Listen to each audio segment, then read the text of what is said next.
দর্শক যারা যেখান থেকে দেখছেন স্বাগত রয়েছি। আমাদের ফেনী নদীর মুড়ি প্রজেক্ট যে রেগুলেটর রয়েছে 40টি গেটই কিন্তু এখন ছেড়ে দেওয়া হয়েছে।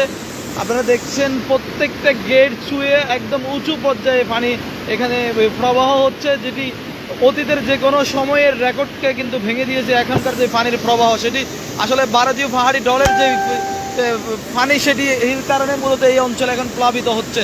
মানুষ আশঙ্কা করছে রাতে যদি বড় আকারের জোয়ার আসে, পানি যদি এখানে আটকে যায়, তবে সেক্ষেত্রে সোনাগাজী অংশ নিম্ন অঞ্চল প্লাবিত অলরেডি হয়ে গেছে, সেটি আরও অনেক বেশি পানি হবে এবং মাছের গেরও ইতিমধ্যে অনেকগুলো বেসে গেছে। বাকি যে উঁচু জায়গায় যে সকল মাছের গের অথবা মানুষের বসতি রয়েছে সেটিও তলিয়ে যাওয়ার সম্ভাবনা রয়েছে। আপনারা দেখছেন পানি প্রবাহ একেবারে উঁচু পর্যায়ে এসে এই পানি প্রবাহ হচ্ছে।